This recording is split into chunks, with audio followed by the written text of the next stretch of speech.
l'un de l'autre. Pose ta main, Seigneur, et que vraiment encore cet après-midi, on puisse les uns et les autres aller plus loin. À toi soit la gloire, au nom de Jésus. Amen. Amen. Bonjour à tous. Est-ce que ça vous dérange si je fais un point l'humeur du jour? Je voulais juste donner un petit bout de témoignage et partager un verset, enfin quelques versets. Dans mon témoignage, j'ai à la même période par 2 fois été victime de pervers narcissiques, 2 personnes différentes au même moment. Je pense qu'on ne m'entend pas super bien. Voilà. Et ça a provoqué chez moi, même quand j'ai pris soin de moi et que je me suis fait aider pour guérir, ça a provoqué chez moi cette impression de jamais être légitime, de jamais valoir quelque chose. Et ça a été très très long. Et à plusieurs occasions, 3 personnes, 3 pasteurs en l'occurrence, m'ont dit, alors que ça faisait longtemps que j'avais pris le baptême, Anne-Marie, Dieu t'aime. Bah ouais, je sais, ouais. Ouais, il m'aime, il a donné son fils, afin que quiconque croit en lui. Et puis cet été, au niveau du boulot, il y a plein de choses qui ont changé pour moi. Et vraiment ce syndrome, ce que j'appelle le syndrome de l'imposteur, donc cette impression de rien valoir, au niveau professionnel notamment, il fallait vraiment que ça s'en aille parce que c'était pas possible, je pouvais pas assumer le travail que j'ai à faire. Et j'ai écouté une parole et ce mot, Anne-Marie, Dieu t'aime, j'en ai saisi toute la dimension. Parce que Anne-Marie, Dieu t'aime, oui, Dieu a tant aimé. Mais là, ça a été une révélation pour mon cœur. Et l'autre jour, Cyril a prêché sur... alors, j'ai plus le mot, pardon. C'était pas l'assurance, c'était... bon, ça y est, ça m'échappe. La conviction, l'assurance, voilà.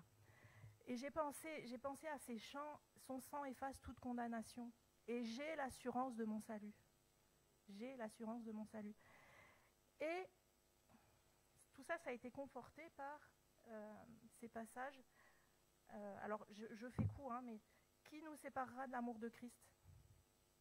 Sera-ce la tribulation, ou l'angoisse, ou la persécution, ou la faim, ou la nudité, ou le péril, ou l'épée? Je passe au verset 37. Mais dans toutes ces choses, nous sommes plus que vainqueurs par celui qui nous a aimés. Il nous a aimés. Car j'ai l'assurance que ni la mort, ni la vie, ni les anges, ni les dominations, ni les choses présentes, ni les choses à venir, ni les puissances, ni la hauteur, ni la profondeur, ni aucune autre créature ne pourra nous séparer de l'amour de Dieu, manifesté en Jésus-Christ notre Seigneur. Je voudrais vraiment laisser sur votre cœur cette dimension de Dieu nous aime. Et pour moi, ça a été, pourtant, ça fait 5 ans, 45 ans que j'ai pris le baptême, hein, comme ça vous avez à peu près mon âge. Et je ne l'avais pas réalisé comme cet été, vraiment. C'était une grâce de Dieu pour ma vie. Alors si vous avez envie de vous lever, si vous avez envie de rester assis, sentez-vous libre, mais son sang efface toute condamnation.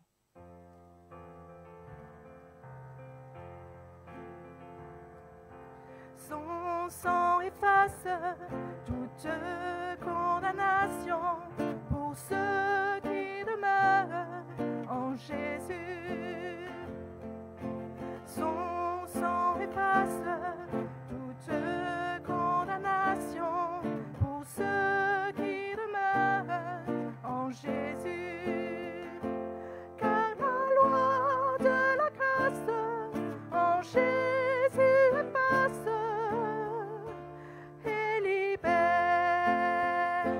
de la mort et du péché. Oh, son sang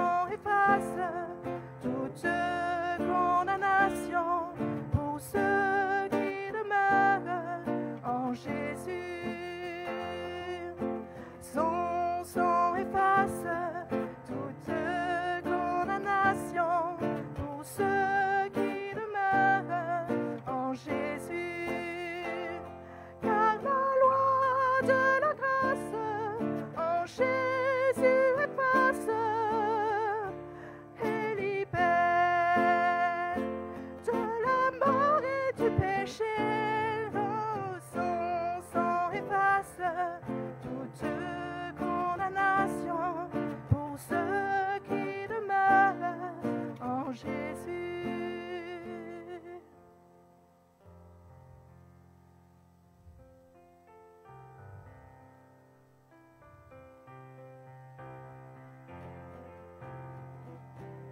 J'ai l'assurance de mon salut par la présence du Seigneur Jésus. Son sang m'a lavé, m'a racheté,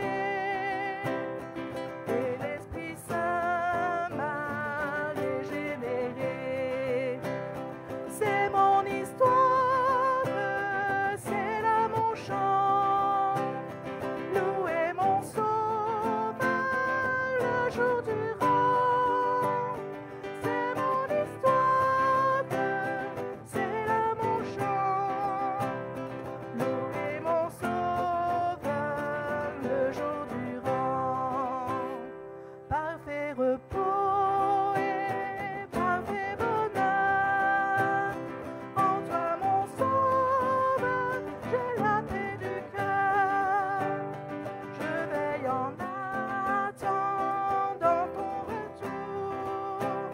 Je suis comblé sûr de ton amour. C'est mon histoire, c'est là mon chant. Louer mon Sauveur le jour durant. C'est mon histoire, c'est là mon chant. Louer mon Sauveur le jour durant. J'ai l'assurance de mon salut par la présence du Seigneur Jésus. Son sang m'a lavé, m'a racheté, et l'Esprit Saint m'a régénéré. C'est mon histoire, c'est là mon chant. Louer mon Sauveur le jour durant.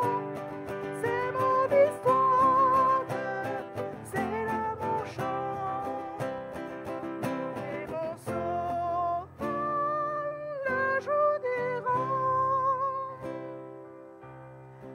Exaltons le roi des rois, tous unis pour le célébrer, glorifions le roi des rois, élevons son nom à jamais. J'ai cherché Dieu, il m'a écouté, il m'a délivré de mes frayeurs. Tournez les yeux vers le Seigneur et rayonnez de joie, et rayonnez de joie. Dans mon malheur, l'Éternel entend toutes mes peurs. Puis loin devant, le Fils de Dieu est avec moi et me délivrera, il me délivrera.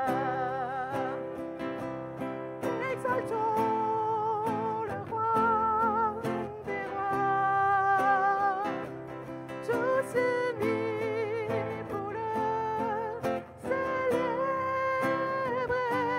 glorifions le roi des rois, élevons son nom à jamais.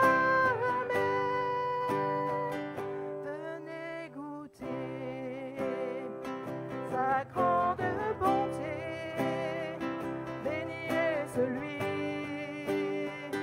qui se cache en lui. Craignez ce Dieu si merveilleux.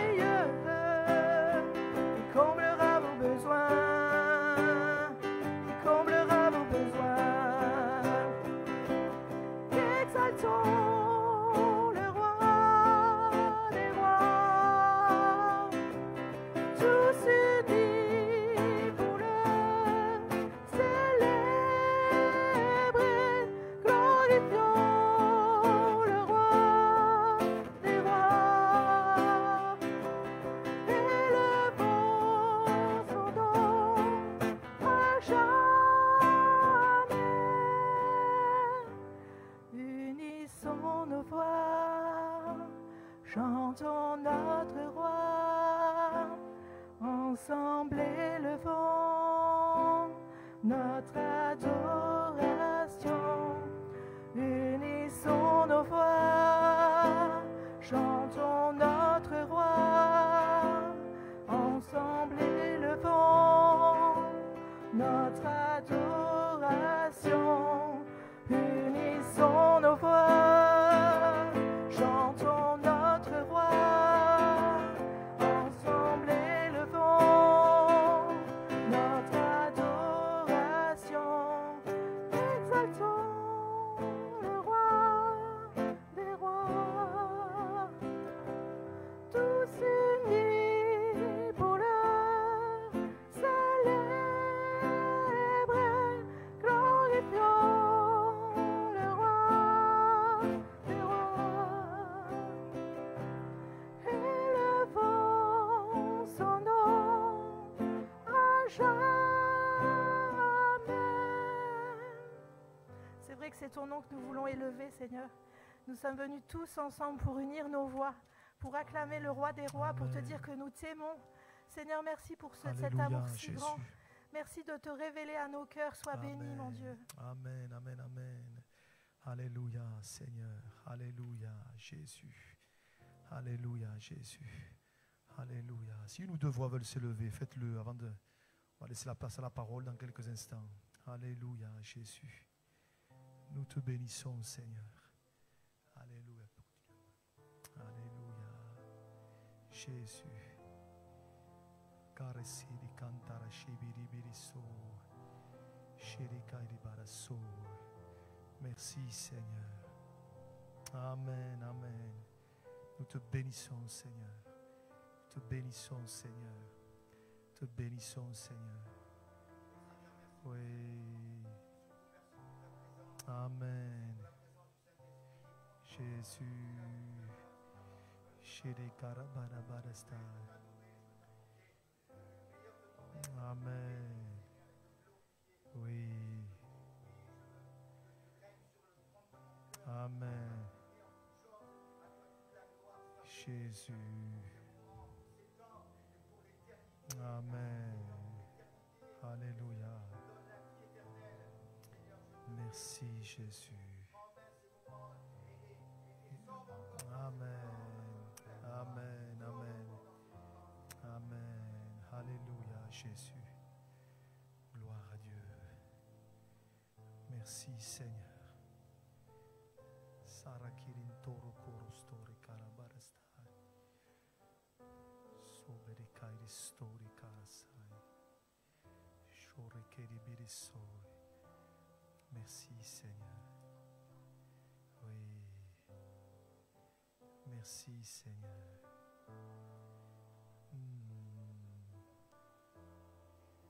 Amen. Amen. Amen. Merci Jésus. Amen. Amen, amen, amen. Amen. Oui. Oui.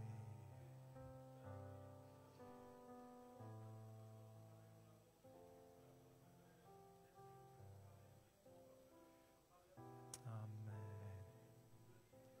Jésus. Toi qui fais ton œuvre, Seigneur. Amen. Tu es là, Seigneur.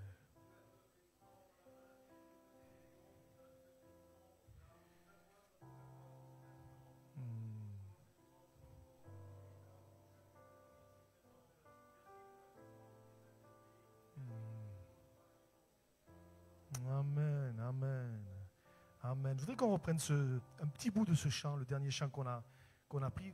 Vous savez de ce chant, il est de quel endroit de la Bible il est tiré?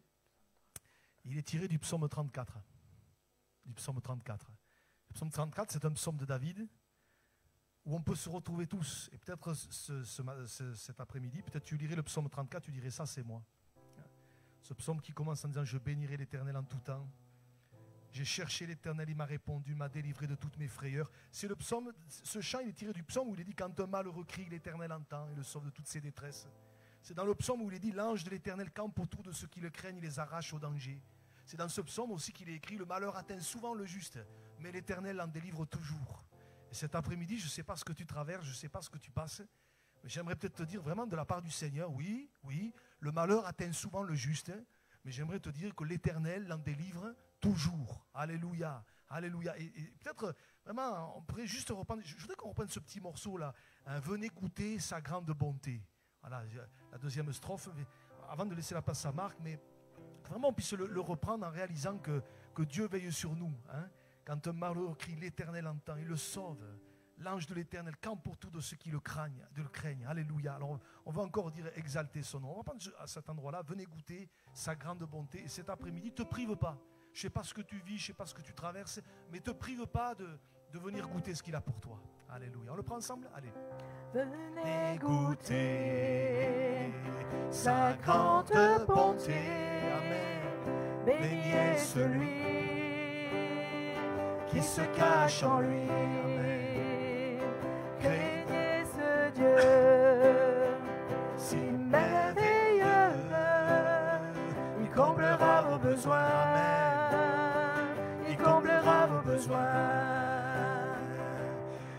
Exaltons le roi des rois, tous unis pour le célébrer. Glorifions le roi des rois, élevons son nom. Une dernière fois, exaltons. À jamais, Exaltons le roi des rois, tous unis pour le célébrer. Glorifions le roi des rois, élevons son nom à jamais.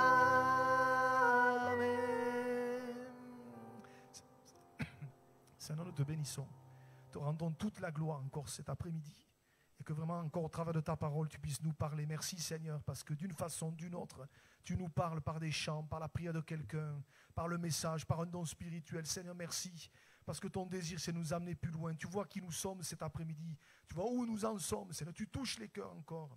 Seigneur, peut-être tu rassures quelqu'un qui a besoin de l'être, tu consoles, tu restaures, tu redonnes du courage. Seigneur, à toi la gloire. Merci pour ton serviteur.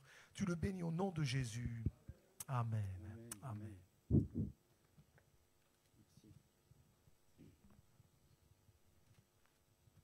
Fanfan, tu peux remettre la dernière strophe, là, s'il te plaît, ça tombe très bien. Ça ne peut pas mieux tomber. Oui, du chant, oui. Voilà, ça va, vous allez bien? Voilà, je voulais juste partager une petite expérience que j'ai pu faire il y a pas 2 heures. Donc c'est même pas c'est plus que du frais, hein. Voilà. Alors, je ne sais pas si vous savez l'événement qu'il y a en ce moment sur la France. Qui c'est que, hein? C'est le roi Charles. J'étais en train de regarder les infos et là Dieu m'a parlé. Dieu m'a parlé, je me suis mis à pleurer, je dis Seigneur, pardonne-moi. Et ils ont montré un petit peu tous les préparatifs. Tous les préparatifs au millimètre près. Je ne vous dis pas les avions, il y avait 9 avions français, 9 avions anglais. Enfin, c'était tout au millimètre, Et je regardais, j'étais tout seul, hein. Je parlais au Seigneur et Dieu me dit, mais regarde ce qu'ils font et c'est très bien, c'est très bien. Et qu'est-ce que nous on fait? Qu'est-ce que nous on fait pour le Seigneur? Ça devrait être, à chaque fois qu'on se retrouve, ça devrait être, ça c'est le roi Charles III, Mais nous c'est le roi des rois, le Seigneur des seigneurs. J'ai pleuré là comme un gosse, je dis mais pardonne-moi, je vais mettre la cravate Seigneur pour t'honorer. Alors vous savez ce qu'on va faire? On va se lever, on va applaudir le roi. J'espère que ça vous choque pas, mais j'applaudis le roi, moi, j'applaudis le roi. Amen, amen. Les gens ils vont applaudir sur Marseille, j'allais dire, sur Paris, mais moi j'applaudis le roi des rois. Amen. Gloire à Dieu. Gloire à Dieu. Merci Seigneur.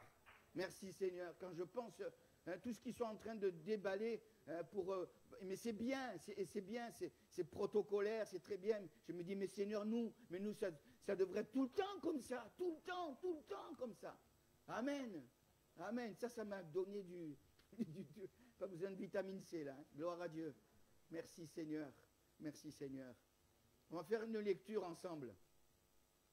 Et cette lecture, on va la lire d'abord. On va la lire dans 1 Timothée chapitre 3, versets 14 et 15. Et après, je vais vous expliquer comment c'est venu un petit peu. J'en ai parlé un petit peu dimanche matin à la réunion de prière. Et j'avais dit pour ceux qui étaient à la réunion de prière que j'en parlerai encore.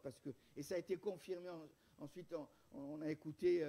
J'espère que je ne suis pas brouillon là, ça va. Je suis un peu trop. On discutait avec Cyril. Là, on a écouté un exposé de 4 pasteurs. Et dans cet exposé de 4 pasteurs, ça m'a interpellé. C'est pour ça que je veux me servir de ce verset pour introduire mon message. Voilà. L'apôtre Paul, ça va? Bon, l'apôtre Paul s'adresse à Timothée. Il lui dit ceci, 1 Timothée 3, 14 et 15. Il lui dit ceci, je t'écris ces choses avec l'espérance d'aller bientôt vers toi. Mais si je tarde, tu sauras comment il faut se conduire dans la maison de Dieu, qui est l'église du Dieu vivant, la colonne et l'appui de la vérité. Amen. On va s'arrêter sur ce verset. Tout d'abord, on peut interpréter aussi de cette manière. Et je veux le faire aussi parce que là encore hier, j'ai encore fait une expérience. Ça arrive comme ça, c'est pas tout le temps. Hein. C'est pas tout le temps. Je vous rassure, c'est pas tout le temps. Mais des fois, c'est comme ça, ça se suit comme ça. Et là, l'apôtre il dit si je tarde, tu sauras comment il faut se conduire dans la maison de Dieu. Si je tarde. On peut l'interpréter aussi de cette manière. Si le Seigneur tarde, notre vocation, notre prière, c'est pas qu'il tarde. C'est le contraire même. Quand on lit Apocalypse chapitre 22, l'Esprit et l'Épouse disent « Viens Seigneur ». Nous, c'est de dire « Viens Seigneur ». Mais s'il tarde, si toutefois il tarde, d'abord s'il tarde, c'est pour en sauver un maximum, c'est pour que nous on puisse être un peu plus affermis. Et d'ici, s'il tarde, tu sauras comment il faut se conduire dans la maison de Dieu, qui est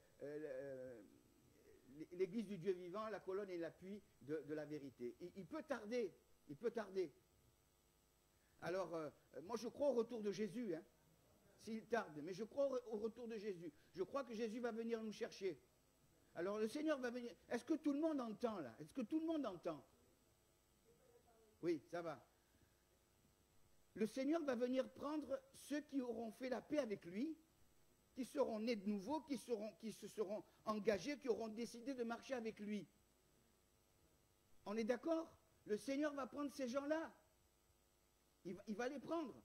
Si vous marchez avec le Seigneur, si vous êtes engagés, si vous avez décidé de marcher avec lui et de vous engager, le baptême c'est le début de la vie chrétienne. Eh bien, on sait que quand il va venir, parce qu'il va venir sur les nuées des cieux, je baisse un peu les bras parce que ces chemises, c'est pas terrible, hein, ces chemises. Hein. Dès qu'on mouille un peu, ça fait des... Et il va venir prendre son église et il va nous attirer. Mais il attirera pas tout le monde. Il n'enlèvera pas tout le monde. Il n'enlèvera que ceux qui auront fait la paix avec lui, qui auront décidé. Alors s'il tarde, c'est pour que vous puissiez faire la paix avec lui. Amen. Et je me disais hier, pour tout vous dire, hier j'étais voir ma maman, en même temps ça me fait une balade en moto, ça me fait 120 km, et je pensais à tout ça en moto, et je me disais, mais oui, il n'y a pas d'âge pour se donner au Seigneur, il n'y a pas d'âge. Il n'y a pas d'âge pour se donner au Seigneur. Et j'en veux pour preuve, et alors que je pensais ça, il m'est venu ce témoignage de cette sœur, qui a pris le baptême à 91 ans. Elle avait presque 92 ans. Ici à la Seine-sur-Mer. C'était en 1979. J'ai retrouvé des photos. Je vois qu'il y a Jean-Claude, il n'y a que Jean-Claude là comme. Eh oui, oui. Il y avait 8 baptêmes. Il y avait 8 baptêmes. Et vous savez comment j'ai retrouvé ces photos? C'est vraiment le Seigneur. J'arrive chez ma mère, elle était en train de dormir dans sa chambre à l'EHPAD, je la réveille, je discute avec elle et tout. Et puis je voulais chercher un numéro de téléphone, je fouille dans ses affaires, je tombe sur un petit carnet où il y avait des photos. Je vous le donne en 1000. je tombe sur ça devait être le deuxième baptême ici. Le premier, c'était avec Madame Esminger, quand elle a pris le baptême ici. Je crois que c'est ici ou c'est à... Je ne sais plus, il n'y a pas assez d'anciens. Peut-être que c'est ici. C'est le premier baptême, Madame Esminger.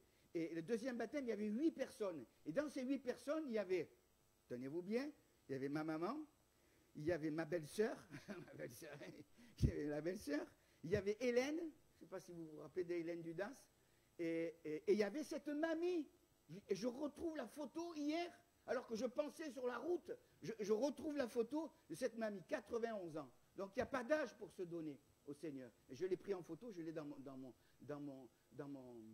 mon portable. 91 ans. Amen. Mais le Seigneur va venir prendre les siens. Et s'il vous plaît, c'était une jeune fille.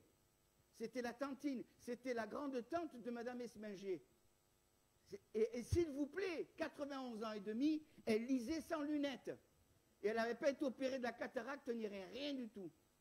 1 an après, le Seigneur, il a repris. 1 an après, elle est morte à 92 ans. Voilà. Alors, n'attendez pas 92 ans pour vous convertir, mais faites-le. Faites-le. Amen. Je tenais quand même à le dire, je dis quand même, ce n'est pas des coïncidences, ça c'est le Seigneur qui vous parle. Tu penses à ça sur la route, plus en moto, et puis tu arrives et bam, tu tombes sur ces photos-là. Et je dis, Seigneur, il faut que je le partage. S'il tarde à venir, tu vas savoir comment il faut se conduire dans la maison de Dieu. Et là, on arrive au sujet, dans la maison de Dieu, qui est l'appui et la colonne de la vérité. Pourquoi j'ai choisi ce texte? On discutait l'autre jour avec Cyril de cette conversation qu'il y a eu, de ces 4 pasteurs. Ça passe sur les chaînes YouTube. Et j'ai bien apprécié, puis je lui ai dit, tu as écouté? Il m'a dit, oui, j'ai écouté. Et il y a un des pasteurs qui disait, alors le thème c'était comment vous voyez l'Église? Comment vous voyez l'Église? Alors chacun a dit la scène, c'était très, très enrichissant. Et puis il y en a un, le barbu, le rouquin. Tu sais? Une barbasse comme ça, là. Un jeune. Eh bien, on l'avait entendu aussi. Et il dit, et ça me donne des frissons. Là aussi, j'ai demandé pardon. Parce qu'il disait, mais pour moi, l'Église, c'est de parler de Jésus. On parle de beaucoup de choses. Je ne sais pas si tu te souviens ce qu'il a dit. Et on parle de beaucoup de choses, mais on ne parle pas de Jésus. On ne parle pas de Jésus. J'ai demandé pardon à Dieu. Je dis, Seigneur, la prochaine fois que je vais prêcher, je vais parler que de toi. Je vais parler que de toi parce que notre base, c'est Jésus. S'il n'y a pas Jésus, il n'y a rien. Il n'y a rien s'il n'y a pas Jésus. Et lui disait, mais il faut parler de la résurrection, il faut parler de la nouvelle naissance, il faut parler de la conversion, il faut parler des miracles, il faut parler de son retour, il faut parler de Jésus. Amen, il faut parler de Jésus. Amen. Et moi, je veux parler de Jésus. Parce que là, il est dit tout d'abord que la colonne, l'Église, c'est la colonne et l'appui de la vérité. On va y venir, on va faire 2 étapes, colonne et vérité. La colonne, c'est l'Église. Si vous voulez, c'est le squelette, c'est le corps. Paul le dit dans 1 Corinthiens 12, 27, vous êtes le corps de Christ. Nous sommes le corps. Voilà, la colonne, elle est là. Elle est peut-être un peu tordue, mais elle est là, quoi. Hein? Ce qui est important, c'est qu'elle soit là, quoi. Et la colonne, c'est le corps de Christ. Et la tête, c'est Jésus. La tête, c'est Jésus. Hein? Colossiens chapitre 1er. Je ne les ai pas donnés volontairement, parce que sinon, la pauvre, elle allait perdre les cheveux, elle aussi. Colossiens 18. Jésus, c'est la tête du corps. Nous, c'est pas nous, nous, on n'est rien. Nous, on n'est rien du tout. Le Seigneur, il nous révèle, et au moment opportun, on la porte, et c'est fini. Et c'est fini. Mais lui, c'est la tête. C'est lui qui... D'ailleurs, tout part de la tête. Hein. Vous savez que tout part de notre tête. Hein? Oui, du cerveau. Oui. Quand je dis la tête, c'est le cerveau. Et nous sommes les membres du corps de Christ. Mais lui, c'est la tête. Et moi, je veux ressembler à Jésus. Amen. Hein, notre vocation individuelle, c'est de ressembler au Maître, d'être comme Jésus. Gloire à Dieu. Gloire à Dieu. C'est de ressembler au modèle. Il y a des top modèles, mais moi je veux ressembler au modèle. 2e épître de Paul à Timothée, chapitre 1er, verset 13. Retiens dans la foi et dans l'amour qui est en Jésus-Christ le modèle. Jésus, c'est notre modèle des saintes paroles que tu as reçues de moi. Amen. C'est mon modèle, c'est la tête. Nous sommes le corps et nous dépendons de la tête. Paul dit ceci aux Philippiens chapitre 2 verset 5, « Ayez les sentiments qui étaient en Jésus-Christ. » Nous, ce qu'on doit rechercher, c'est le caractère de Christ. Pas notre caractère. J'allais dire, je ne sais pas si c'est un gros mot, je ne crois pas, mais notre caractère, il est pourri. On a besoin du caractère de Christ. J'ai besoin du caractère de Christ. J'ai besoin de me revêtir du caractère de Christ. Amen. Parce que le mien de caractère, il est zéro. Moi, je suis zéro, moi. Mais Jésus, c'est tout. Tout, c'est tout. Et je veux les sentiments de Jésus. Amen. Ayez en vous les sentiments qui étaient en Jésus-Christ. Éphésiens 5, 1. Devenez les imitateurs de Dieu. Amen.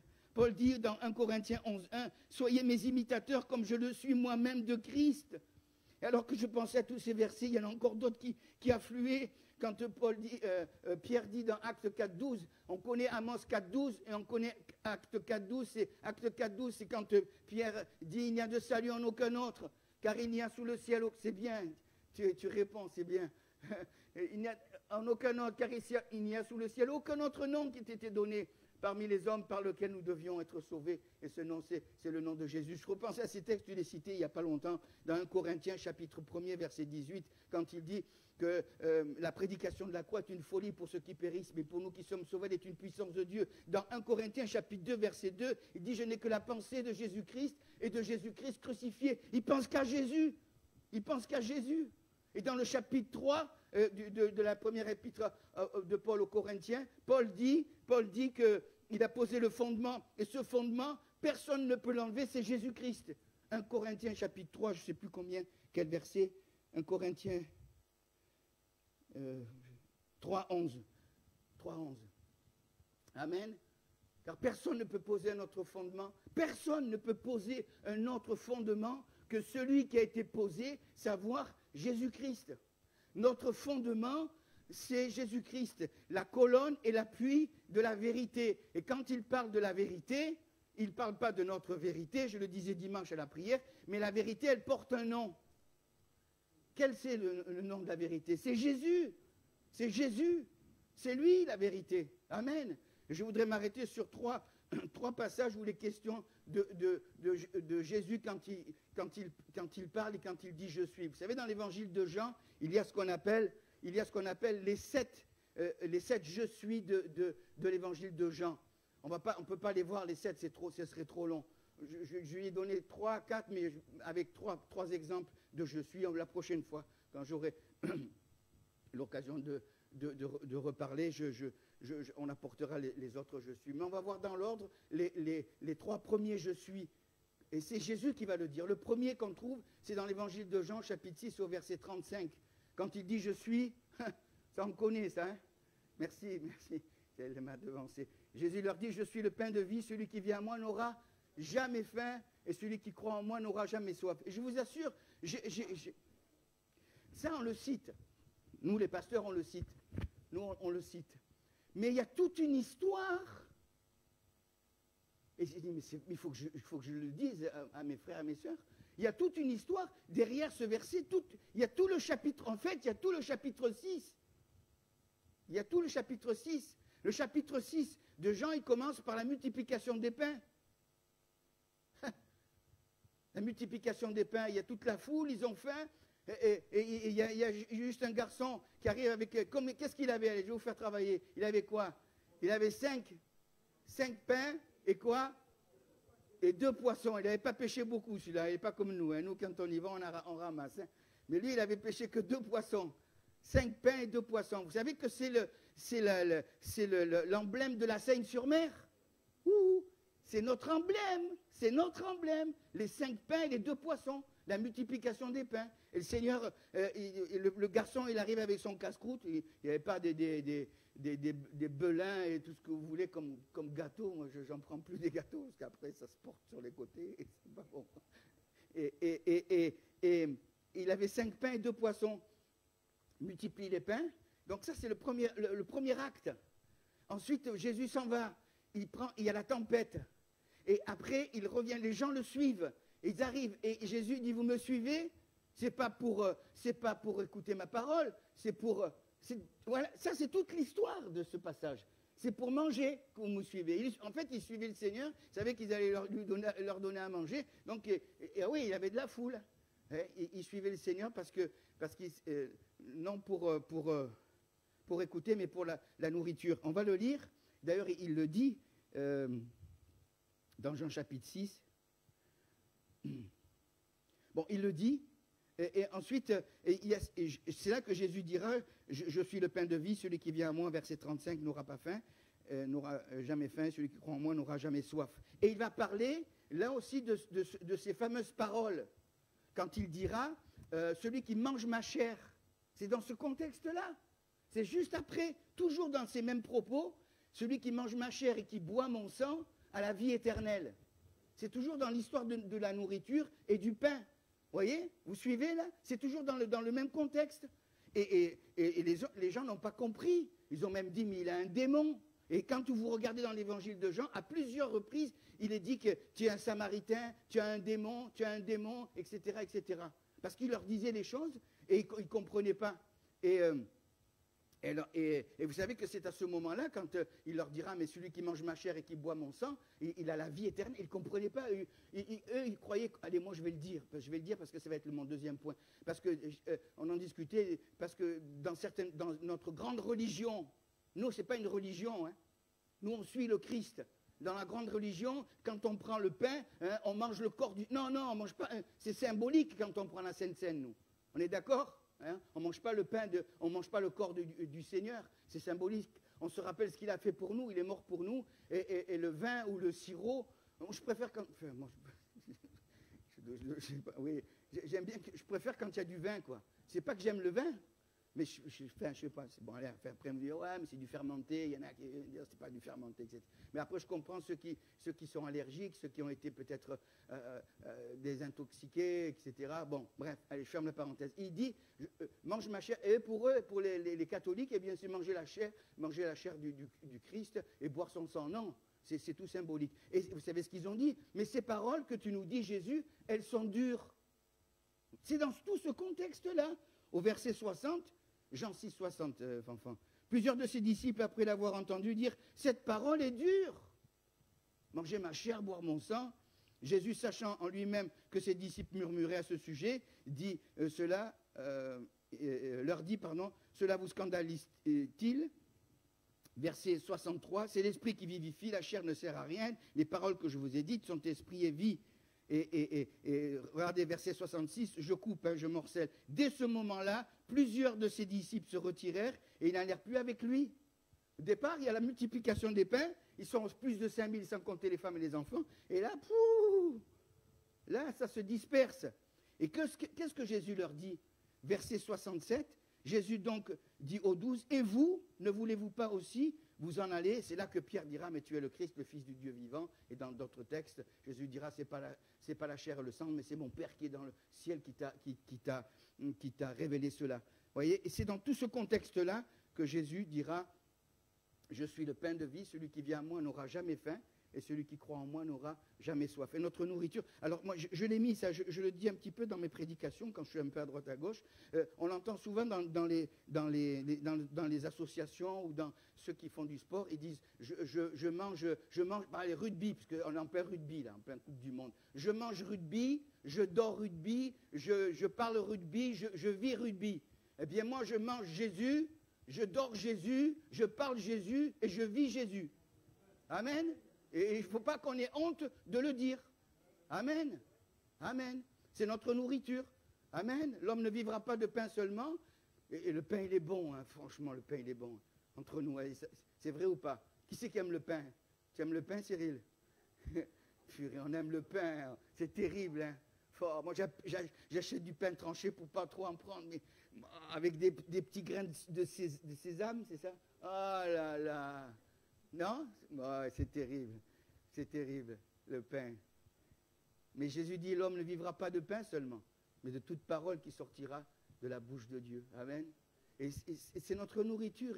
Et moi, je m'en fais une discipline de lire la parole tous les jours. Amen. Et de méditer, de passer du temps. Et j'aime lire la Bible. Amen. Amen. Que Dieu soit béni. Et Dieu nous parle, hein, Dieu nous parle, Dieu il nous brasse, hein, des fois il nous astique. Hein. Eh oui. Amen. Une autre parole de Jésus. C'est toujours dans l'évangile de Jean, c'est la deuxième qu'on trouve dans l'évangile de Jean, au chapitre 8, au verset 12. C'est la deuxième parole de Jésus quand il dit « je suis ». Il dit Jésus leur parle de nouveau, et il dit là aussi, il y a toute une histoire. Il dit « je suis la lumière du monde, celui qui me suit ne marchera pas dans les ténèbres, mais il aura la lumière de la vie. » Amen. C'est le Seigneur qui nous éclaire, hein. Gloire à Dieu, c'est lui qui nous éclaire, c'est lui la lumière. Alors dans quel contexte? Là aussi, il y a de quoi dire, hein. Le contexte de Jean 8, c'est la femme adultère. C'est la femme adultère. C'est juste après, au verset 11, quand il dit « mais je ne te condamne pas, va et ne pêche plus ». Et il dit « je suis la lumière du monde ». En voulant dire ben, « je ne te condamne pas, mais suis la lumière ». Toi qui as péché. Alors aussi, je crois qu'il faut le souligner, et il faut mettre l'accent, c'est qu'ils ont arrêté la femme, mais l'homme, ils ne l'ont pas arrêté. Hein. Et l'homme, il était aussi coupable que la femme, sinon plus. Sinon plus. Hein. Il arrête, et vous savez ce que Jésus va faire? Il va écrire une fois par terre, il va écrire une fois, une deuxième fois, et quand il va se lever, il me dira, où sont ceux qui te condamnent? Et il n'y avait plus personne. C'est dans ce contexte-là, au verset 12, qui dira en conclusion, mais je suis la lumière du monde. Terrible, ça, la femme adultère. Je pense à tous ces textes qui nous parlent de l'adultère. Quand on regarde dans l'évangile de Matthieu, chapitre 5, il dira que celui qui convoite une femme,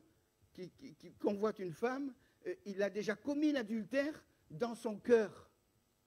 C'est plus l'acte. Il a commis des... Hein, et quand on regarde convoiter, c'est désirer, c'est chérir. C'est chérir ce péché, que ce soit l'adultère ou autre chose. D'ailleurs, dans les 10 commandements, il dit « tu ne convoiteras point le serviteur, la servante, ni l'âne, etc. » dans les 10 commandements au chapitre 20 de l'Exode. Mais c'est ça, c'est désirer, ça va plus loin. Le Seigneur dit « mais tu as déjà commis l'adultère. Tu as déjà commis l'adultère parce que tu l'as... » D'ailleurs, on voit avec l'histoire de l'adultère de David, avec l'adultère de David. Il a vu, on a entendu, hein, on connaît tous l'histoire de David. Il était là, il n'est pas parti à la guerre. Il était, je ne sais pas moi, dans quel état. Il voit la femme, il l'a fait venir. Ça a été une catastrophe après. Tout le long, ça a été une catastrophe. Une catastrophe. Il a fait tuer son mari. Après ses enfants, ça a été la guerre. Il y en a qui sont morts. Son premier-né de Bathsheba, il est mort. Enfin, tout au long, à partir de là, toute l'histoire et pourtant c'était l'homme selon le cœur de Dieu. Hein, mais toute l'histoire, il a eu que des difficultés après, avec ses enfants qui voulaient le trône, ils voulaient le tuer. Même ses propres enfants voulaient le tuer, quand on regarde. C'est terrible. Pourquoi? Parce qu'au départ, il y a eu là c'était l'acte, dans l'Ancien Testament, c'était l'acte. Mais sous la grâce, le Seigneur dit, celui qui regarde une femme pour la convoiter, c'est-à-dire qu'il rumine. Hein, ou comme quand on veut quelque chose, est-ce que je vais le dire? Ouais. Je me rappelle quand mon épouse voulait quelque chose, elles ont un don. Vous avez un don, mes sœurs. Vous avez un don. Je crois que vous avez tous le même don. C'est que quand vous demandez quelque chose, en 3-4 mots, on a compris. Oui, nous, des fois, il faut des prédications et des prédications pour que les gens comprennent. Mais quand vous voulez quelque chose, même pas 3 mots, même pas. Des fois, on passait devant une bijouterie. Vous ne passez jamais devant une bijouterie, les frères. On s'arrête, elle me dit, ah, tu as vu ça? Ah, tu as vu ça. Ça veut dire, tu as tout compris. Voilà, c'est comme ça. Hein? Pourquoi je vous disais ça? Je ne me rappelle plus. Je ne sais plus. Je ne sais plus pourquoi je vous dis ça. Je suis parti de la lumière, je suis parti... Allez, on revient à nos moutons. Donc, oui, non, par rapport à l'adultère, à convoiter et à désirer. Voilà, à désirer. Et c'est dans ce cadre-là que Jésus dit, « Je suis la lumière du monde, celui qui me suit ne marchera pas dans les ténèbres, mais il aura la lumière de la vie. » Et à partir de là, ils vont l'accuser. Là aussi, ils vont l'accuser. Déjà dans Jean chapitre 6, les paroles étaient dures. Et là aussi, ça va être terrible. je disais que l'appui de la vérité, dans le premier texte de base, c'est Jésus. Hein. Nous, on s'appuie, l'Église, elle a pour colonne l'appui de la vérité, elle s'appuie sur Jésus. Hein. C'est notre base. Mais à chaque fois que Jésus prenait la parole, il est confondé par la vérité. Regardez, par exemple, il dit ceci, au chapitre 8, verset 13, là-dessus, les pharisiens lui dirent, « Tu rends témoignage toi-même, ton témoignage n'est pas vrai. » Et Jésus rétorque, Jésus leur répondit, « Quoique je rende témoignage de moi-même, mon témoignage est vrai, car je sais d'où je suis et où je vais, mais vous ne savez d'où je viens ni où je vais. Vous jugez selon la chair, moi je ne juge point, et si je juge, mon jugement est vrai. » À chaque fois, il appuie sur la vérité. C'est la colonne et l'appui de la vérité, car je ne suis pas seul, mais le Père qui m'a envoyé est avec moi. J'avais pris d'autres versets aussi. Le verset 32, toujours du chapitre 8. Vous connaîtrez quoi? La vérité. La vérité, c'est Jésus. Et la vérité vous affranchira. Amen. J'avais pris d'autres versets. Verset 44, par exemple. 44 et 47. Là aussi, il dit, vous avez pour père le diable, et vous accomplirez les désirs de votre père. Il est meurtrier dès le commencement. Il ne se tient pas dans la vérité, parce qu'il n'y a pas de vérité en lui. Et il parle de son propre fond, pardon, oui, car il est menteur et le père du mensonge. Et moi, parce que je dis la vérité, vous ne me croyez pas. Qui de vous me convaincra de péché? Si je dis la vérité, pourquoi ne croyez-vous pas, etc., etc. À chaque fois, il revient sur la vérité. Verset 48, regardez ce qu'il dit. Les Juifs répondirent, n'avons-nous pas raison de dire que tu es un Samaritain et que tu es un démon? Vous vous rendez compte jusqu'à où ils ont été dire, alors qu'ils parlaient que de la vérité? Et il dira ceci au verset 51.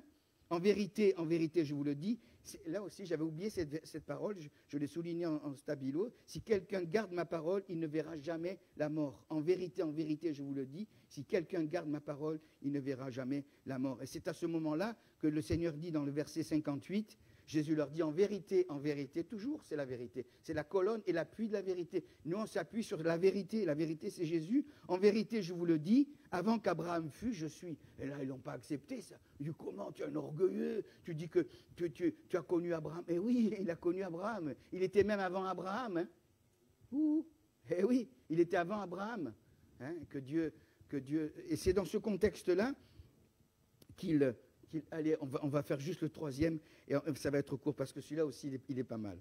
C'est dans Jean chapitre 10, il y en a deux, on verra la deuxième parole de Jésus. Jean chapitre 10, c'est le bon berger. Mais avant de parler du bon berger, il dit ceci au verset 7, de 7 à 9. Jésus leur dit en vérité, je vous le dis, je suis la porte des brebis.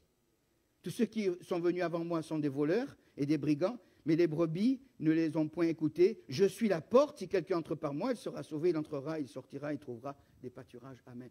En quelque sorte, je suis le seul accès. Et j'insiste là. Je suis le seul accès. Il n'y en a qu'un d'accès, c'est le Seigneur, c'est Jésus. Il n'y en a qu'une de porte. Cette porte, elle porte un nom. C'est pas, excusez-moi, c'est pas Bouddha. Dans les piscines, maintenant, il y a des Bouddhas partout. C'est pas Bouddha. C'est pas le Christ de Montfavet. C'est pas Marie. C'est pas Marie, hein. C'est pas Marie, hein, non. C'est pas Marie. C'est pas Confucius. C'est pas le Christ de Montfavet. C'est pas Mahomet. C'est pas Krishna. C'est Jésus. Le seul accès, c'est Jésus. On le verra plus tard dans Jean 14, 6, quand il dit « Je suis le chemin, la vérité et la vie, et nul ne vient au Père que par moi. » Le seul accès. J'étais choqué là, le 15 août. Vous savez que le 15 août, c'est soi-disant l'Assomption de Marie. Mais il parle plus, vous remarquez l'année prochaine, il parle plus de l'Assomption de Marie que de l'ascension de Jésus. L'ascension de Jésus, elle passe, on n'entend rien. Les gens, ils ne savent même pas ce que c'est. Mais alors l'Assomption, mes amis, le 15 août, hein, c'est la grande révolution. On sort toutes les statues. Hein? Seigneur, ici, bon, enfin bref. Je ne vais pas faire la guerre des religions, mais quand même. Hein? Le seul accès, la seule porte, la seule véritable porte. Et la porte, laissez-moi vous dire que la porte, je regarde l'heure, la porte, elle est ouverte. La porte, elle est ouverte. C'est la porte de la grâce. Je n'ai pas donné la référence. Apocalypse chapitre 3, verset 8. Si tu peux la mettre, s'il te plaît. Comme ça, je ne cherche pas. Apocalypse 3, 8. La pauvre. Ah, merci, merci. Je connais tes œuvres. Voici parce que tu as peu de puissance et que tu as gardé ma parole et que tu n'as pas renié mon nom. J'ai mis devant toi une porte ouverte que personne ne peut fermer. Et cette porte-là, elle est encore ouverte. C'est la porte de la grâce. C'est la porte où les hommes et les femmes confessent. Il y a un service de baptême. Je n'étais pas là, j'aurais voulu être là. Et j'avais fait une mission. Mais il y a Jean, le mari d'Hélène, qui a pris le baptême. Et Chloé. Je n'ai pas vu les photos encore, il faudra que je regarde. Mais ils ont franchi la porte. Ils sont passés par la porte. Et Jésus dit, je suis la porte. Ils ne cherchaient pas un autre accès. Le monde religieux va vous proposer plein d'accès. Le seul accès, c'est Jésus. Il dit, je suis la porte. Pas je suis une des portes, je suis la porte. Et c'est cette porte qu'il faut franchir. J'accepte Jésus, même si je ne comprends pas tout. Vous croyez qu'on a tout compris, nous, quand on s'est engagé? Moi, j'ai pris le baptême ici il y a 40 et quelques années, là. Mais je ne savais rien. Mais j'ai compris que Jésus, c'était le seul accès. Amen. Après, tu vas grandir, après, tu vas comprendre, après, tu vas lire, le Seigneur va t'éclairer. C'est vrai ou pas, hein, les sœurs et les frères? Eh oui. C'est la porte. La porte, elle est ouverte. C'est à vous à la franchir. Hein.